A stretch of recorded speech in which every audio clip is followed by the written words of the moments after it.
जय हिंद दोस्तों, आज का वीडियो में आपका स्वागत है। आज का जो टॉपिक है हमारा वो है रेखागणित। और रेखागणित का कुछ जो कोण है उनका भेद हम देखेंगे कि कोण के भेद कितने होते हैं, कोण के प्रकार कितने होते हैं और माप के आधार पर कोण के प्रकार कितने होते हैं, इसको देखेंगे। तो चलिए इसको देखने का प्रयास करते हैं और समझने का प्रयास करते हैं। देखिए इसको, जैसा कि देख रहे हैं, पहला दिया है ऋजु कोण या सरल कोण।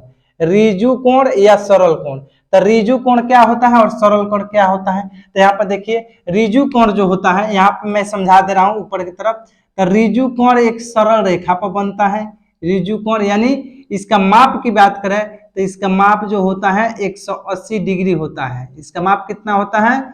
180 डिग्री होता है। यानी सरल रेखा पर जो माप होगा वो कितना होगा? 180 डिग्री होगा। ये क्या कहलाएगा? ऋजु कोण कहलाएगा। ऋजु कोण कहलाएगा। यानी जिस कोण की माप 180 डिग्री होती हो वो क्या कहलाता है? ऋजु कोण कहलाता है। ये माप कितना है? ये माप जो है 180 डिग्री है। अब देखिए समकोण त्रिभुज, सॉरी त्रिभुज नहीं है।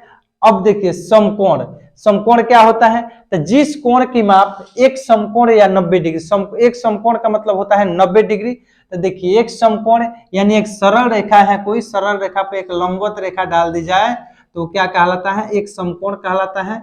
यानी देखिए यहाँ पे ये क्या है? ये लंबवत है, एक सरल रेखा पर क्या है? लंबवत है। और यही जो हमारा है वो क्या है? 90 डिग्री है। यानी इसे ही हम क्या कहेंगे? समकोण कहेंगे।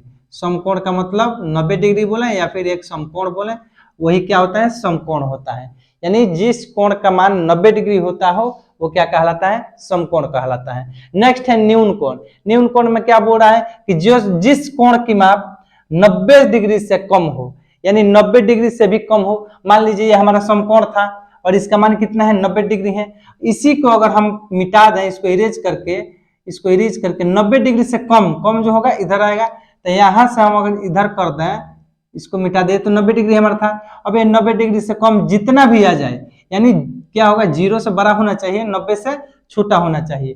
तो देखिए ये 30 डिग्री, 45 डिग्री या फिर 60 डिग्री, ये सब क्या होगा? ये सभी जो कोण होगा, मान लीजिए ये है 30 डिग्री। 30 डिग्री हमारा क्या है? ये न्यून कोण हो जाएगा। क्यों? क्योंकि ये 90 से छोटा है। और न्यून कोण क्या होता है? वो हमेशा 90 से कम होता है, उसको न्यून कोण कहा जाता है। देखिए अधिक कोण जो होता है, जिस कोण का माप जो होता है, जिस कोण की माप 90 डिग्री से अधिक होती है लेकिन 180 डिग्री से कम होता है। तो देखिए जिस कोण का माप जो होता है 90 और 180 डिग्री के बीच में होता है। अब देखिए ये क्या था? हम बताए ये ऋजु कोण था। यानी ये जो पूरा एक लाइन बढ़ रहा है, ये जो इसको अगर हम आगे तक बढ़ाते हैं तो ये हमारा क्या होगा? इस पर टोटल 180 डिग्री का कोण बनेगा। 180 डिग्री का कोण यहाँ पे बनेगा। लेकिन इसको जब हम मिलाए थे तो ये हमारा 90 डिग्री का हो रहा था कोण, यानी समकोण हो रहा था। अब ये जो होगा तो 90 डिग्री और 180 डिग्री, यानी ये हमारा 90 डिग्री है और यहाँ पे जो बन जाएगा वो पूरा क्या होगा? इधर पूरा लाइन पे 180 डिग्री होगा। इन्हीं के बीच में जो बनेगा वो क्या कहलाएगा? अधिक कोण कहलाएगा। यानी इसके बीच में कहीं भी बन सकता है। ये 108 डिग्री, 110 डिग्री जो होगा वो क्या कहलाएगा? 110 डिग्री, 108 डिग्री जो होगा वो क्या कहलाएगा? अधिक कोण कहलाएगा। अधिक कोण में क्या होता है कि 90 डिग्री और 180 डिग्री के बीच क्या होता है? उसका माप होता है। चलिए नेक्स्ट और लास्ट है पुनर्युक्त कोण। पुनर्युक्त कोण क्या होता है उसको देखते हैं। तो देखिए पुनर्युक्त कोण का मतलब होता है जिस कोण की माप 180 डिग्री से और जिस कोण का माप 180 डिग्री से अधिक और 360 डिग्री के से कम हो तो क्या कहलाता है? पुनर्युक्त कोण कहलाता है। तो ये क्या होता है? पुनर्युक्त कोण क्या होता है कि 180 से अधिक और 360 से कम होता है। जैसे कि ये आप देख पा रहे हैं कि ये जो कोण है ये 180 से अधिक है। यानी मान लीजिए यहाँ पे 210 डिग्री का कोण बना है तो 210 डिग्री हमारा कौन सा कोण कहलाएगा? पुनर्युक्त कोण कहलाएगा। तो उम्मीद करता हूं कि ये जो कोण मैंने समझा आप लोग को समझ में आया होगा। जैसे कि पहला दे रहा है ऋजु कोण। ऋजु कोण के ही आधार पर हम आपको एक क्वेश्चन बताने वाला हूं जो कि बीपीएससी टीचर, प्राइमरी टीचर का वो प्रैक्टिस सेट का क्वेश्चन है।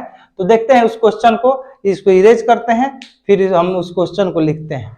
जैसे कि आप देख पा रहे हैं ये क्वेश्चन दिया हुआ है कि दी गई आकृति में x का मान निकालें। देखिए यहाँ पे आकृति एक दी हुई है, यहाँ पे बोल रहा है कि x का मान क्या होगा वो हम लोग को निकालना है। तो हम इससे पहले जो पढ़े थे वो क्या पढ़े थे?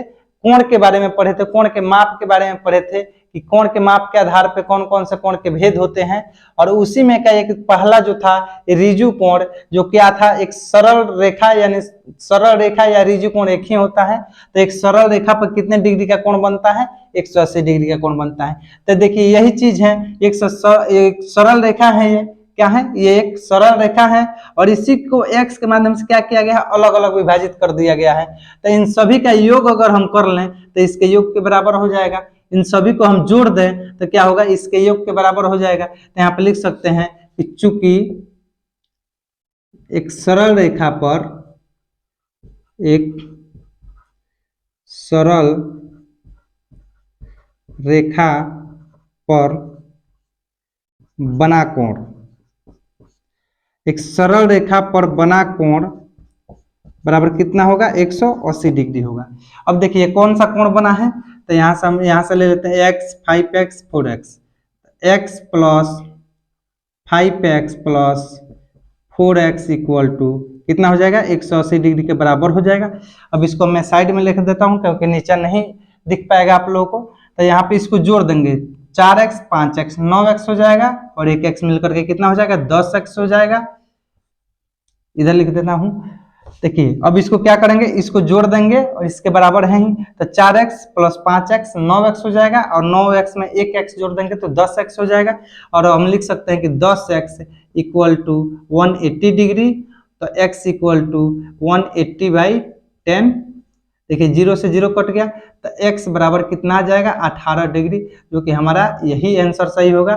ऑप्शन नंबर में आप देख सकते हैं कि सी नंबर जो होगा वो राइट आंसर होगा, क्योंकि सी नंबर का जो आंसर होगा वो राइट आंसर होगा। सी ऑप्शन था 18 डिग्री, यही हमारा राइट आंसर होगा। तो उम्मीद करता हूं कि ये वीडियो आप लोगों को पसंद आया होगा। अगर ये वीडियो पसंद आया है तो हमारे कंबाइंड एजुकेशन चैनल को सब्सक्राइब कीजिए और वीडियो को लाइक और शेयर जरूर कीजिए। जय हिंद।